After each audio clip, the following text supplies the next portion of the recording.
Hola, muy buenas tardes. Esta es tu radio, tu Onda Club, una radio con estilo. Viernes 10 de septiembre del año 2020.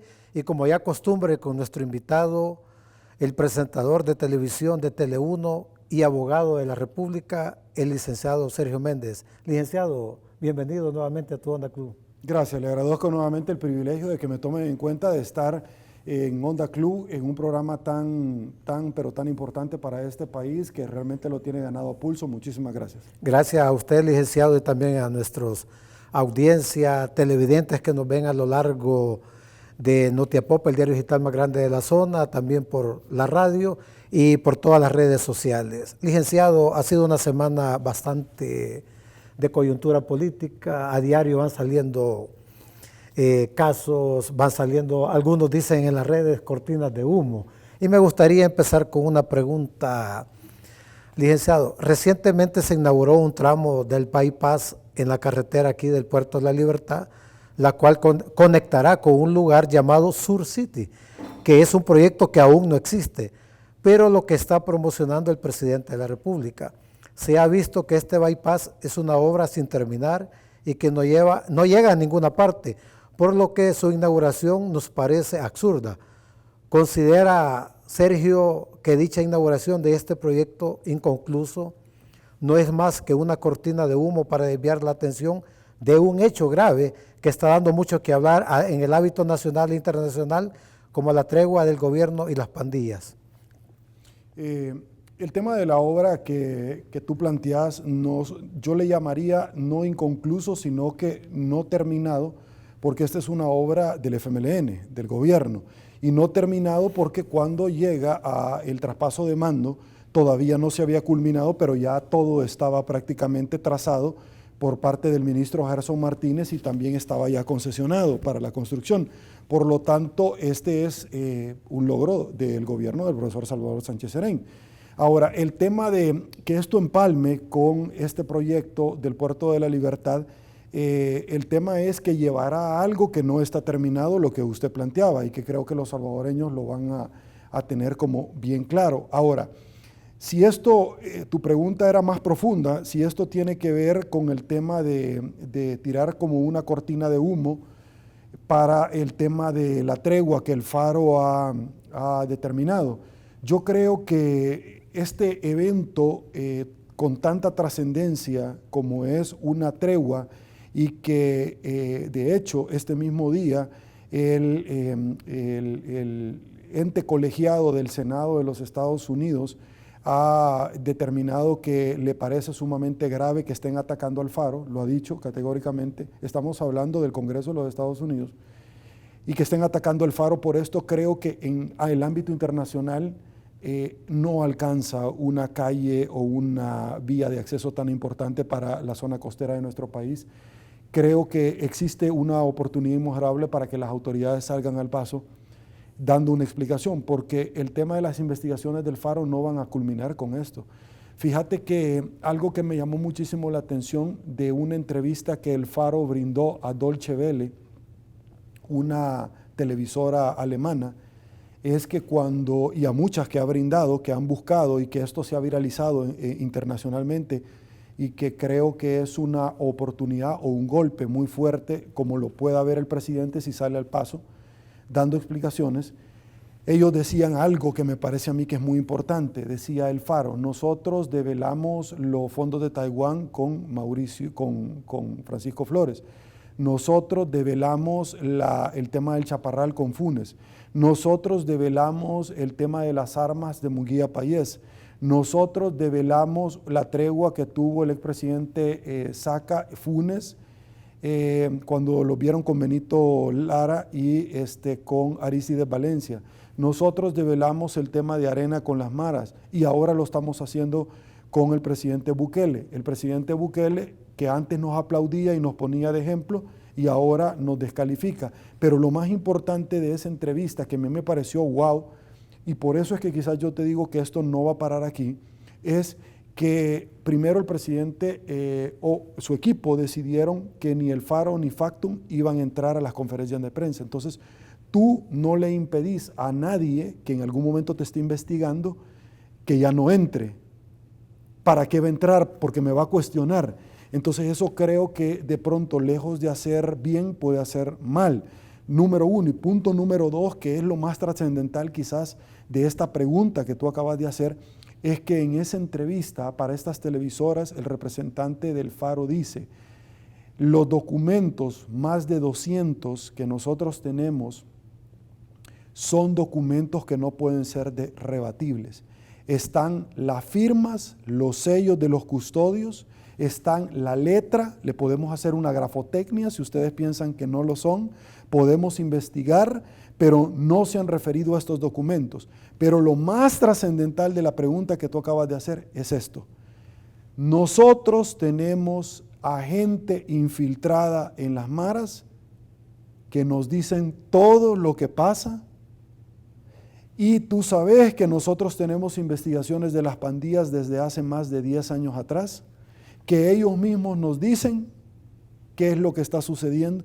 Entonces, cuando tú ves que tienen a personas, la prensa, dentro de las diferentes pandillas, jamás vas a poder hacer una negociación que no se vaya a conocer precisamente por esos elementos, que es lo que nosotros vemos como testigos criteriados que han acusado a funcionarios públicos. Pues son los mismos. Entonces es un tema bien trascendental cuando el Faro te está diciendo: ¿cree que lo que yo no estoy diciendo es cierto? Demándeme, y nadie los ha demandado. ¿Creen que lo que yo estoy diciendo no es cierto? Veamos los documentos. ¿Creen que no es cierto? ¿Por qué no nos conceden entrevistas los funcionarios para hablar del tema? Entonces, creo que este tema no va a finalizar aquí, creo que este tema va a seguir una segunda, tercera, cuarta parte. Y cuando usted lo dice, Sergio, que el Senado estadounidense se está pronunciando, le está dando credibilidad al Faro, no como se ha querido desprestigiar aquí en El Salvador.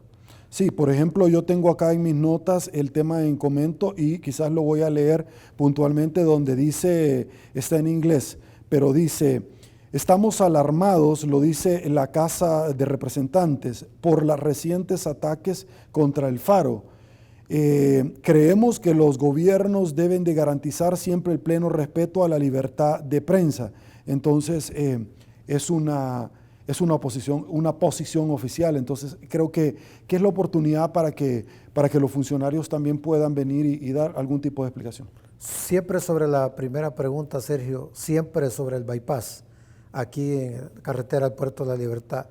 ¿Es adecuado que este gobierno se agencie el desarrollo de este proyecto como un proyecto realizado al 100%, ya que el ministro de Obras Públicas, Romeo Herrera, comenta que el proyecto estaba tirado por la administración anterior del Frente Farabundo Martí? Además, argumentó que demandaron a la empresa que lo había estado elaborando y que ha existido un rediseño. ¿Qué opina usted sobre eso?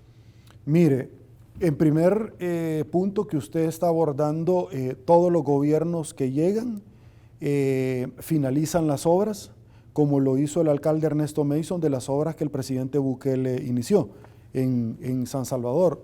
¿Cuál es esa, Sergio? El Parque Cuscatlán. Lo terminó el alcalde, pero lo inició el señor presidente de la República. Entonces, pero todo el mundo sabe que fue del presidente, no del alcalde Mason, pero él lo terminó y él se lo agenció. Lo mismo hizo la democracia cristiana, lo mismo hizo los gobiernos de Arena cuando llegaban a sustituir a estos gobiernos, lo mismo hizo el FMLN. Entonces, eso es algo que sucede. Ahora, la población sabe quién es lo que lo inició. En el tema de la construcción del bypass, como usted me está planteando, muchas veces el exministro Gerson Martínez presentó cuáles eran los tramos, y son estos. De hecho, no se ha terminado todavía.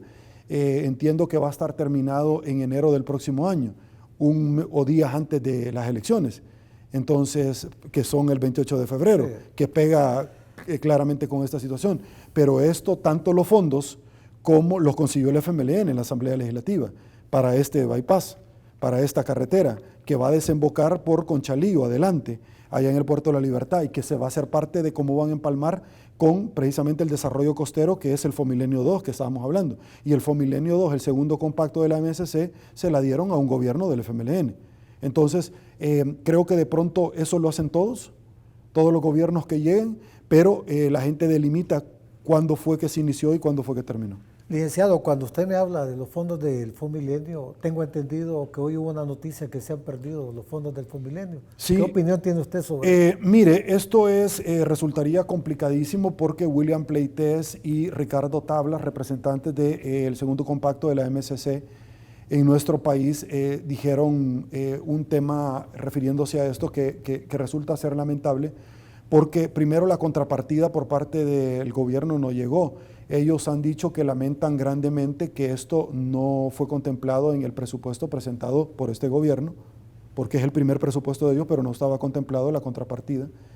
Por lo tanto, creo que a título personal la oposición ha encontrado un valladar de donde hacer una oposición al gobierno, porque sí, no haberlo contemplado fue un error. Pero lo trascendental es lo que en determinado momento quizás Merlin Barrera, ex viceministra de Economía, puntualizó y dice: la MSC dice que no se prorrogó el periodo de ejecución de Fonmilenio, no se superaron evaluaciones de transparencia, y segundo, y tampoco evaluaciones que fortalecimiento de la democracia. No fue por falta de contrapartida presupuestaria. Entonces, este tema ya involucra otras situaciones porque básicamente recae toda la responsabilidad sobre la administración del señor presidente, en el sentido de que se pierde una oportunidad tremenda donde muchos países alrededor del mundo ya quisieran haber tenido esta oportunidad, donde El Salvador tenía que poner una contrapartida. Recordemos que El Salvador se canjeó por 2 periodos consecutivos, el primer compacto que fue de la zona norte de nuestro país, ¿verdad? Y el segundo que fue de la zona costera, y podríamos haber aplicado para un tercero. El tema es que esto fueron herencia de Arena y el FMLN y se pierde en este gobierno. Pero también recordemos que también se pierde en este gobierno la no ampliación del TPS y que fueron herencia de Arena y el FMLN. Los dos gobiernos anteriores. Y este gobierno lo pierde y no lo supo mantener. Entonces creo que la oposición va a ocupar estos errores para poder sacar réditos políticos de cara a las elecciones. De hecho, la oposición, creo que el día de ayer en la Asamblea Legislativa hizo un movimiento político que los invitados que hemos nosotros tenido acá tienen posiciones encontradas, y unos dicen que no creen que esto va a tener mayor repercusión, y otros dicen, como lo hizo Luisa Moncada o el doctor Miguel Fortín Magaña este día en la entrevista con tu servidor, decir de que el que se haya aprobado el día de ayer por parte de la Asamblea Legislativa y que hayan quedado 15 millones aprobados para el Hospital El Salvador, no los 30 que pedía el presidente, también 75 millones para los exmovilizados de ambas partes, pero también un poco más de 95 millones para las alcaldías que tienen 4 meses de no recibir el FODES. Y también, por supuesto, la contrapartida del Fonmilenio. El tema es que el presidente de entrada dijo: lo voy a vetar.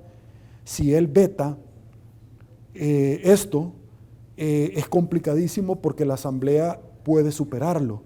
Y si lo supera, si él lo veta por inconstitucionalidad y la sala llega a decir, como ya lo dijo anteriormente con los médicos, que el presidente dijo: voy a vetar el seguro médico hospitalario para los médicos y darles mascarillas y todo. El tema es que política o electoralmente hablando no pierde apoyo con un sector de los médicos tan importante el presidente, como perdió apoyo con los varados al no traerlos y que la sala le ordenó que los trajera.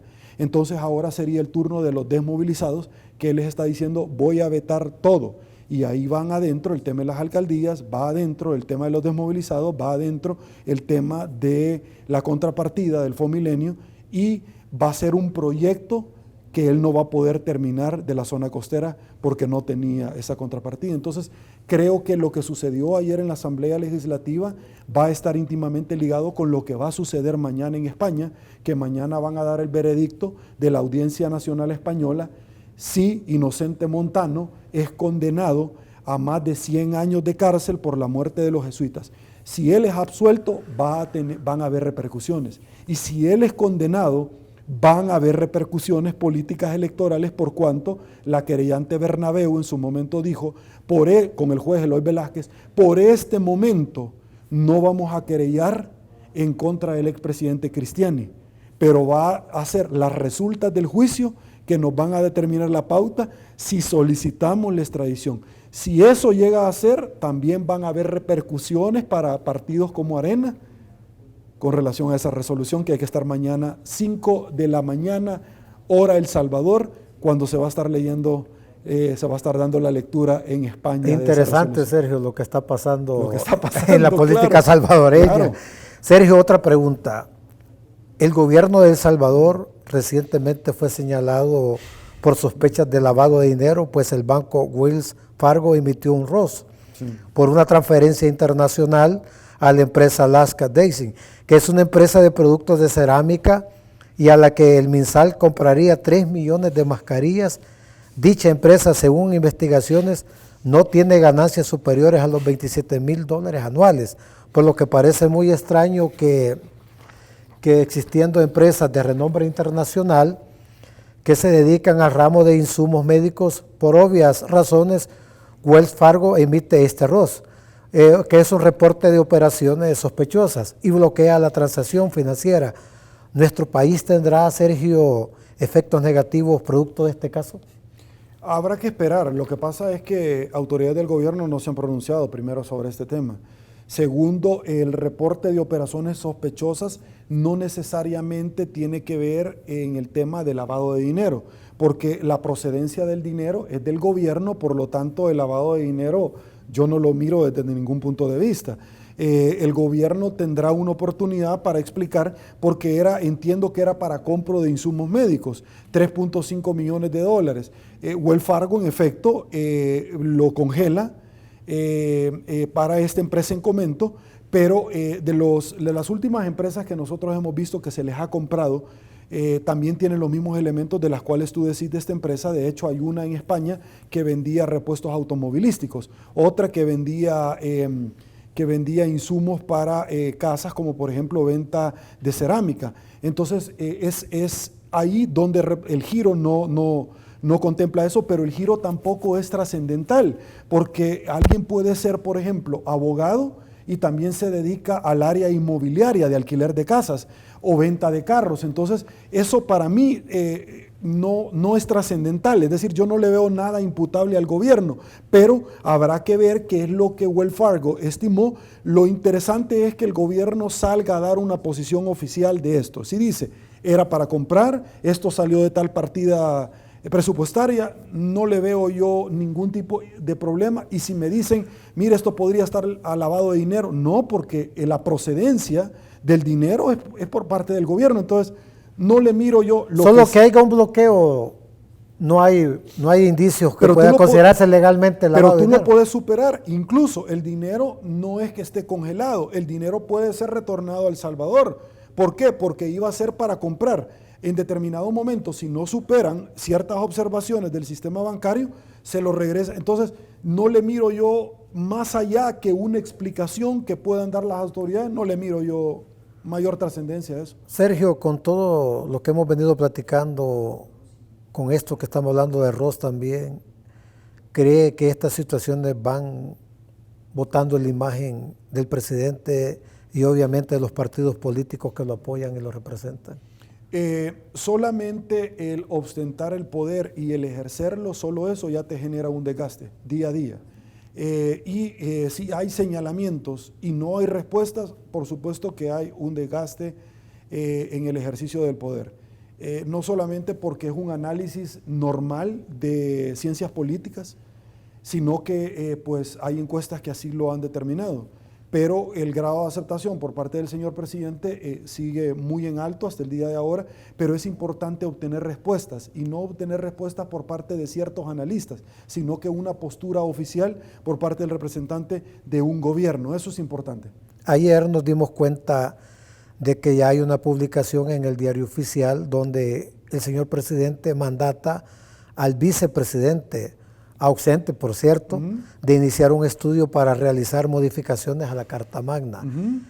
¿Es una atribución de la presidencia el realizar esta acción desde el plano legal, licenciado?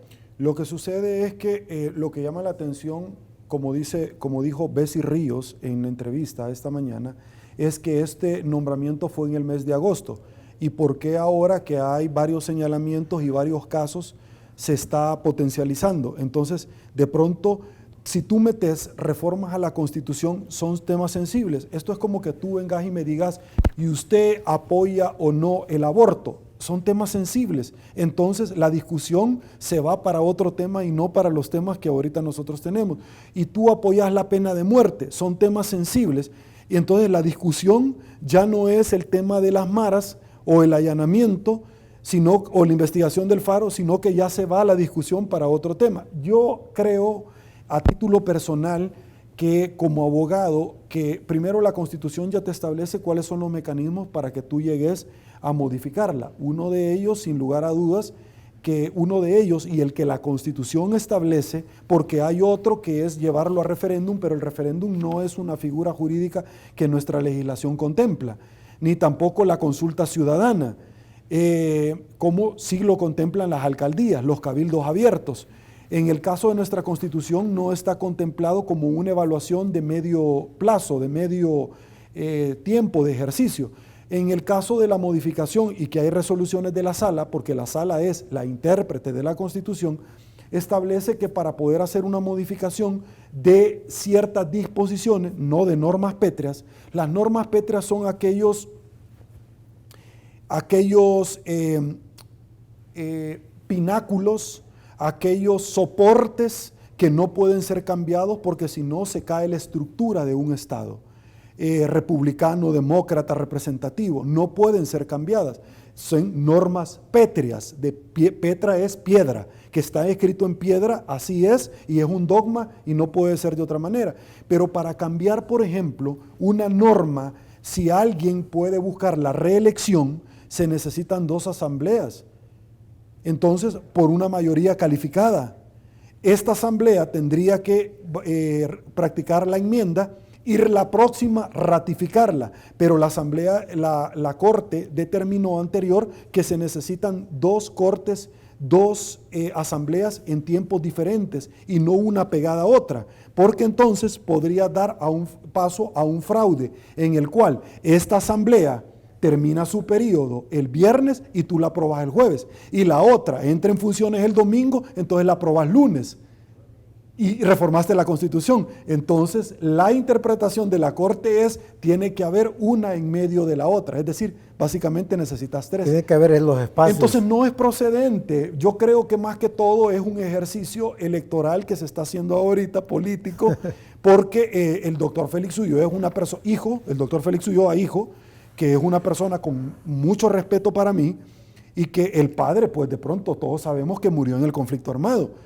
Y el doctor Félix Ulloa, hijo, es una persona muy respetable, empezando por mi persona en el país, que ha estado invívido en muchos eventos electorales y obviamente él tiene con conocimiento de causa todo esto. Sergio, ¿este puede considerarse otro intento del señor presidente para modificar la Carta Magna que le permita ya sea perpetuarse en el poder o garantizar los cambios para abolir la Asamblea Legislativa, dando un golpe de Estado producto de la implantación de una constituyente? Ahora, usted acaba de mencionar otra situación, porque yo le interpreté cómo es que se cambia la Constitución, pero usted me dice perpetuarse en el poder. Alguien me podría decir no. Ahora, lo que pasa es que estamos hablando de esta. ¿Qué pasa si el señor presidente y la Constitución te establece que él saca tantos diputados en el partido y llama a una constituyente? Entonces es muy diferente. Y para llamar a una constituyente yo puedo venir y decirle a usted, por medio de las redes sociales, yo voy a hacer una consulta pública en el cual me diga si está a favor o en contra de que yo pueda cambiar la Constitución por los altos índices de aceptación que tengo, y de pronto empezar a llamar a una constituyente, que ahí ya no necesito 2 asambleas, porque la constituyente es como la partida de nacimiento de alguien en el cual yo un día al otro puedo cambiar la Constitución. ¿Y qué es lo que voy a cambiar? Voy a cambiar que el sistema electoral ya no gire en torno a los partidos políticos.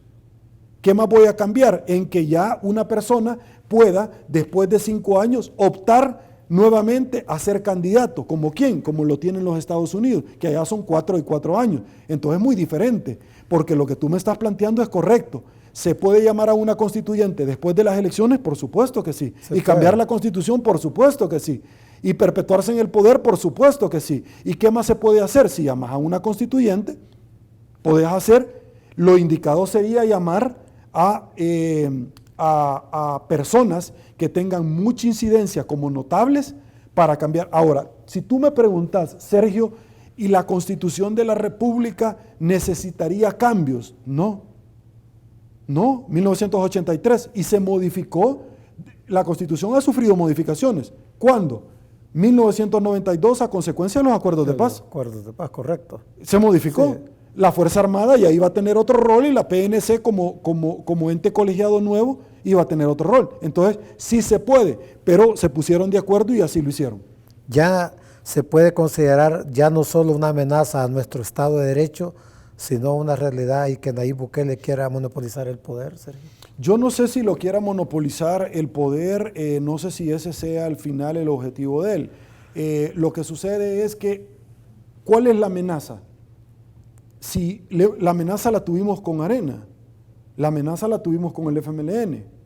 Arena no tuvo necesidad de entrar en un roce, llámese Tony Saca, porque él prácticamente, tácitamente, manejaba todos los órganos. Tú nunca viste a una sala de lo constitucional que le dijera no al expresidente Saca, ni a Flores. Es más, tú viste que al expresidente Flores lo investigaron por enriquecimiento ilícito. ¿Y qué es lo que hizo? Ustedes recordarán. ¿Y qué es lo que hizo? Cuando pidieron informe a ciertos bancos, se lo negaron. O no se recuerdan que el presidente de la sección de investigación profesional de la Corte terminó renunciando. ¿Y quién era? Pino Cáceres. Porque no lo dejaron hacer su trabajo. ¿Con quién? Con Francisco Flores. Y años después nos venimos a dar cuenta de que lo estaban investigando por fondos de Taiwán, que lo investigó ¿quién? El Faro. Entonces, ¿y quién era el presidente de la Corte de Suprema de Justicia en aquel entonces? ¿Por qué no permitió él? ¿Por qué le quitó limitaciones? Entonces, lo quiso hacer el FMLN, por supuesto, si el FMLN sacó el decreto 743, donde Mauricio Funes quería quitar a los magistrados, muchas veces Cifrido Reyes quiso iniciar antejuicio contra los magistrados de la Corte. Entonces, ¿por qué el FMLN de pronto sí y Arena no? Porque manejaba el poder, pero ese pecado donde han querido manejar, muchos lo han querido cometer porque han entrado precisamente a ser seducidos por eso. Entonces, Arena y el FMLN como que de pronto le queda grande ese argumento cuando ellos lo han querido hacer. Entonces, el fantasma de eso que me estás planteando, si siempre lo hemos tenido, El Salvador, con los militares lo tuvimos. El gasto en artículos superfluos que están realizando algunos funcionarios públicos resulta hasta ofensivo. Recientemente en las redes sociales se ha podido corroborar que el ministro de Obras Públicas compró una mesa de billar, 2 consolas de videojuegos con su respectivo televisor. Dichas compras rondan más de $7,000, Sergio, lo cual resulta una desconsideración de parte del titular de este ramo en vista que no se está priorizando en la salud del personal médico de primera línea, que actualmente está demandando insumos médicos para hacerle frente a la pandemia.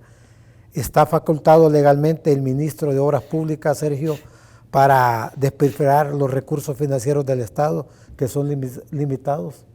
Sí, el ministro tiene facultades para hacer eso, pero también obviamente todo gran poder conlleva una gran responsabilidad. A él, al igual que el FMLN, le van a pedir cuentas. Número uno, de hecho, el alcalde Mason lo mencionó cuando dice no nos dan el FODES, pero sí ante una necesidad de pandemia utilizan el dinero para otro tipo de rubros. Entonces creo que un funcionario ejecuta los fondos y los destina según él en algún momento cree conveniente. El tema de todo es que este gobierno, cuando era oposición, criticó por cosas como estas al FMLN y Arena, y ahora pues él lo está haciendo. Entonces esas son las oportunidades que tiene este gobierno de no repetir las cosas, y si las repite, dar cuentas por qué. Porque obviamente hay una gran necesidad para los médicos, como nosotros hemos hablado, o para personas que se encuentran desplazadas, ¿verdad?, a causa de este tema de la pandemia. Sergio, ¿hay algún mecanismo legal que pudiera utilizarse para restringir este tipo de compras frívolas de parte de los titulares del Estado, habiendo tantas necesidades en nuestra población, más en este momento como lo dice el mismo Ministerio de Hacienda, que hasta finales del mes de junio se perdieron más de 80,000 empleos que tenían registrados. La economía, tú bien sabes, pues según los datos financieros se va a perder de 9 a 10 puntos a fin de año. Sí, ¿Podría haber algo legal para detener esto? De hecho, el día de ayer varios rotativos señalaron que se han perdido aproximadamente más de 170,000 fuentes de trabajo en el país. Ya el nuevo dato que hay. Un dato que porque el dato que yo le decía de estos 80,000 era hasta a finales del mes de junio. Sí, que yo lo conocí también, sí. El dato que tú estás planteando, pero el día de ayer en los rotativos señalaban esa situación y que va a ser como complicadísimo porque somos el país también que nos hemos rezagado en Centroamérica en el tema de generación de empleos. Ahora, es complicado el tema porque también hay otro señalamiento que se le está haciendo al Ejecutivo. ¿Cuál es el mecanismo, como tú lo planteabas, para poder venir y restringir este tipo de compras? El Instituto de Acceso a la Información Pública, pero esta semana estalló un nuevo conflicto ante la elección por parte de Casa Presidencial de las personas encargadas del Instituto de Acceso a la Información Pública, en el cual es un conflicto muy, pero muy difícil que de hecho raya con el tema de la democracia o la de transparencia. Y ya hablamos que el comunicado de la MCC es precisamente que se ha perdido por falta de transparencia y por falta de democracia, de respeto a los órganos del Estado. Entonces, ¿cómo vamos a tener un mecanismo de escrutinio si al final estalla este problema y tanques de pensamiento salen al paso diciendo de que se abstengan de seguir con este tipo de situación? La Corte de Cuentas de la República es el otro mecanismo que se tiene por cuanto es el ente contralor y que ha estado pidiendo datos no solamente de compras de estas, sino también en el tema del Ministerio de Agricultura y Ganadería. Entonces, creo que son los mecanismos que la ley ha franqueado porque es lo que en una empresa alguien, un accionista tiene para irle a pedir cuentas a otra persona como una rendición de cuentas. Entonces, como yo te he reiterado, creo que el gobierno del señor presidente de la República tiene una oportunidad inmejorable para pues exponer datos, exponer criterios, pero también dar cuentas. De hecho, esta mañana me di cuenta de que el presidente de la República viaja el día de mañana a la Florida, porque el embajador de Estados Unidos en nuestro país se encuentra allá y mañana, como dijo el señor Chito Catán, que cariñosamente como se le conoce, que hay una empresa multimillonaria que estaría viniendo la próxima semana a este país y se generarían 20,000 empleos, lo cual resulta ser una muy buena noticia. No se ha dado más detalles. El tema es que 20,000 empleos versus 172,000 que se pudieron haber perdido versus el tema de haber perdido el Fomilenio 2. Entonces representa pues una oportunidad para de pronto dar explicaciones. ¿Cómo ve, licenciado, con la pérdida de los beneficios migratorios con los Estados Unidos y la economía estadounidense que va a perder más de 32 puntos? ¿Cómo ve la expectativa económica de nuestro país para fin de año o a principios del primer trimestre? No, complicadísimo. Yo le he dicho que este año es un año perdido. De hecho, El Salvador ha tenido un repunte en los últimos meses, de junio para acá, con relación al tema de los salvadoreños que residen en aquel país del norte, porque Estados Unidos abrió la economía. El tema es que hemos tenido nosotros un repunte importante en tema económico precisamente por eso. Pero lo veo complicadísimo yo porque este año ha sido en temas económicos un año muy devastador para nuestro país porque es un fenómeno a nivel mundial, pero también por pérdidas de empleos, de empresas que muy probablemente ya no van a abrir porque no tienen la capacidad para hacerlo, de empresas que o se van a ir del país o empresas que quebraron. El tema es que la quiebra ya está regulado en el Código de Comercio y habla que es la única razón declararse en quiebra en el cual no puede ser imputable a una persona si se declara en quiebra y decir que prácticamente no puede responder a las obligaciones ni de los empleados ni de los proveedores. Entonces el panorama, si tú lo ves empresa con empresa, pero ya traspolado a país, el panorama es bien complicado.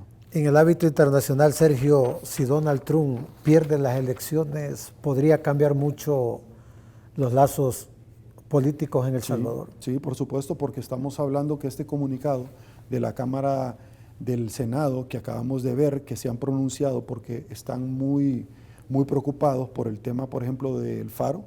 Ellos serían el partido que llegaría a gobierno si llega a ganar Joe Biden y Kamala Harris y Donald Trump no gana. Van 10 puntos arriba Joe Biden, pero 10 puntos dentro del colegio electoral no es una ventaja significativa. Es como que yo te diga que va iniciando un partido de fútbol en el minuto 5 y que el otro equipo lleva una ventaja. ¿De cuánto? De 1-0. 1-0 no es ninguna garantía. Pero Sergio, perdón, pero el colegio electoral en los Estados Unidos está compuesto por, casi siempre, viene de familias, y de familias muy millonarias en los Estados Unidos, y también de personas blancas. ¿Qué podría pasar? ¿Podrían darle también, si se llega al colegio, a Trump el gane? Lo que pasa es que es bien complejo porque no necesariamente gana la persona que tenga más popularidad. Eso lo hemos visto claramente Sí. cuando Bill Clinton, de hecho, iba abajo en las encuestas y por el colegio electoral ganó. Debemos de entender qué es el colegio electoral. Es un mecanismo que ellos han establecido donde ellos tienen a ciertos representantes de cada distrito, de cada estado que tienen diferentes votos, depende de la masa poblacional que tenga. Entonces tú venís y decís, perfecto, mi partido político tiene mayor representatividad en tal estado. ¿Quiénes son los estados que han determinado en los últimos años un ganador? Como por ejemplo en el país, el 33% del padrón electoral que elige presidente es el oriente del país. Si tú te vas a hacer a Cabañas, que me merece mi respeto, campaña, y dedicas todas tus energías y fuerzas y descuidas San Miguel, y el otro va a trabajar San Miguel y tú nunca tenés una presencia ahí, entonces tu estrategia está fuera de contexto. En el caso del colegio electoral, tú determinas primero cuáles son los estados en los cuales tú vas a estar. Por eso es que en los debates que se realizan en determinado estado, tú ves y dices, por ejemplo, el expresidente de la República cuando era candidato, el expresidente de los Estados Unidos cuando era candidato, Barack Obama, ganó en Ohio, pero perdió en Arkansas, pero ganó de pronto en California. ¿Pero por qué? Porque el partido que él representa tiene mayor número de senadores dentro de la Cámara Alta y Baja, el ente bicameral, y ellos saben dónde concentrarse. En el caso, por ejemplo, puntual, un estado que ha sido muy representativo, y George Bush tenía a Jeff Bush, era precisamente en la Florida. Entonces él lo tenía de hermano de gobernador. Sí, y los gobernadores hacen trabajo territorial. Sí. Entonces la estrategia debe de venir y muchas veces la persona más popular no necesariamente gana, como en estos países, en un contexto, en un concierto mundial como el de los Estados Unidos. Resulta ser muy ambiguo el concepto de 10 puntos. Por eso yo te decía, Joe Biden va a 10 puntos, pero 10 puntos no es una garantía de triunfo significativa de cara todavía a lo que hace falta para llegar a las elecciones. Sergio, la pregunta que te voy a hacer, y ya por ir cerrando nuestra entrevista de este viernes, me la han hecho en las redes sociales, la han preguntado en la radio. ¿El licenciado Sergio Méndez ha pensado ser político en algún momento? ¿Buscar un escaño en la Asamblea Legislativa? ¿O ser alcalde de algún municipio? Me lo han preguntado mucho en nuestras redes, por eso te estoy preguntando este día. No, y tu pregunta es muy respetable, pero debo de abrir mi corazón. Dios conoce mi corazón y sabe que yo no anhelo nada de eso. Yo he pasado procesos muy grandes en mi vida, en mi familia, en el cual Dios ha estado a la par mía. Dios me ha manifestado. Yo te he contado a ti, yo estoy en la iglesia de las Brisas donde yo predico. Predico como la palabra de Dios. Han tomado a bien el pastor Roberto Estrada darme una oportunidad ahí desde que yo recibo una no sugerencia de Dios. Dios te da mandatos y no pide, cuando te da un mandato no pide que tú hagas un estudio de factibilidad. En diferentes oportunidades, cuando yo estaba en el hospital con mi hijo, llegaron 2 personas, se pusieron a llorar y me dijeron, Dios, algo que ya me habían dicho afuera, dice que usted le ha servido a los hombres y Él está esperando a que usted lo haga. Hace un mes aproximadamente yo estaba bien cargado, me volvió Dios a mandar un mensaje y a decirme, dice Dios, que cumpla lo que le prometió. Y yo no lo hacía porque habíamos estado nosotros en el tema de la pandemia, entonces no era prudente que yo fuera a una iglesia y todo lo hacíamos vía microondas, vía Skype. Dios conoce mi corazón y sabe que yo no anhelo nada de esto. Yo estoy como abogado en mi oficina y en este medio de comunicación. Creo que al igual que tu persona, tú estás haciendo un trabajo muy importante por este país desde esta tribuna. No necesitamos llegar a otra, a menos que es lo que yo te voy a decir. El tema de todo esto, y es lo que de pronto a mí me pone ansioso, es que yo a veces he tenido muchos planes en mi vida y de pronto viene, y seguro te ha pasado a ti, y seguro les ha pasado a los amigos televidentes y radioescuchas, vienen y de pronto Dios te los bota y te dice, aquí se hace lo que yo diga. Yo no sé cuáles son los planes para Dios. Yo le pido a Dios, de verdad Él conoce mi corazón, y le pido que me guarde, que yo aquí estoy sirviéndole a Él desde esta tribuna. Hablo de la palabra de Dios, estoy en mi oficina, llega un cliente y les hablo de la palabra de Dios, entonces yo le digo, Señor, yo aquí estoy muy cómodo. El tema es que Dios no quiere que tú estés en tu espacio de confort. Entonces yo te podría decir que Dios conoce mi corazón y sabe que yo no aspiro a nada de eso. Y no aspiro a nada de eso por una simple y sencilla razón. Porque yo he visto la política partidaria desde la óptica de muchas instituciones. Y yo digo, Dios mío, Padre, porque este mundo es el mundo de los caídos, donde la lógica no existe. Pero cuando nosotros decimos que Dios amarra y desamarra en el cielo, y cuando amarra algo ahí, lo amarra en la tierra y viceversa, es porque Dios es el que tiene la única, no la última, no importa las circunstancias que estés pasando, la única palabra siempre la tiene Dios. Entonces yo no aspiro nada de eso, Dios conoce, pero el tema es que aquí se hace lo que Él diga, y eso es lo que a mí me inquieta de verdad. Te doy mi palabra y te lo estoy diciendo en el nombre de Dios, que Él conoce mi corazón y sabe que yo no aspiro a nada. Y te conozco, Sergio, pero era una pregunta que nos hacían varios Sí. escuchas y también en las redes sociales. Y lo mismo les dije, Sergio, no creo. Él, desde su espacio como presentador, hace su trabajo para informarle al pueblo. Y para cerrar la entrevista aquí, Tu Onda Club, Sergio, me gustaría en un minuto un mensaje como todos los viernes que le das a los jóvenes. Hoy me gustaría para los jóvenes que nos ven, ¿y qué le aconsejas a los jóvenes? Hay una parte en la Biblia que habla muchísimo de los jóvenes. Dice, acuérdate de tu Creador en los días de tu juventud. Cuando uno tiene toda la fuerza y la vigorosidad de la juventud, pero no tiene la experiencia de la universidad de la vida, tú buscas únicamente a Dios cuando viene el quebrantamiento y no por revelación, es decir, cuando tú estás fuerte.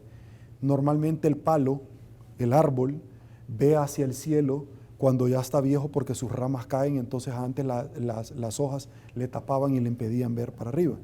Que tus hojas verdes no te impidan ver a Dios, le diría yo a los jóvenes. Algo que me llamó muchísimo la atención es a los jóvenes, un comentario que un día alguien me envió y dice, no te mates por los políticos no saben que vos existís, los políticos van y vienen, no te pelees con tu familia por una posición de un tema político, no te pelees con los seres queridos, los políticos un día te van a llegar a decepcionar, o como dice la palabra de Dios, maldito el hombre que confía en el hombre. Tus expectativas de que vas a comer o vas a mantener a tu familia o vas a pagar tus deudas no deben de venir de un político porque tú decís, ahora van a cambiar las cosas. No van a cambiar las cosas por una simple y sencilla razón, porque la venida del Señor, cuando le preguntan a Jesús, Maestro, cuando se aparece después de ser crucificado y revivir al tercer día, se aparece ante las mujeres, pero ellos pensaron que era un ángel y ellos no entendían que era Jesús, y le dice, ¿por qué buscas a los vivos en medio de los muertos? Pero luego ellos ven a Jesús, le van a contar a los apóstoles que andaban siendo perseguidos, el cristianismo, y ellos no le creyeron hasta que se les apareció y volvió a comer con ellos, y le dijeron, ¿cuándo te vamos a volver a ver? Y le dice, nadie sabe, solo el Padre. Es decir, que ningún pastor te engañe, que la venida del Señor ya está cerca porque ya hay elementos y acontecimientos. Y me dicen, esta pandemia es un elemento, pandemias han existido por lo largo del mundo. Esta no puede ser tampoco considerada un punto de referencia. Pero sí, el Señor Jesús dio elementos bien claros donde dijo, Israel será el reloj del tiempo y no pasará de esta generación cuando la venida del Señor ya estará cerca. Algunos teólogos señalan que la generación a la cual se estaba refiriendo era que Israel fue reconocida por la Organización de Estados, por la ONU, como nación luego de la Segunda Guerra Mundial, con la teoría de los huesos.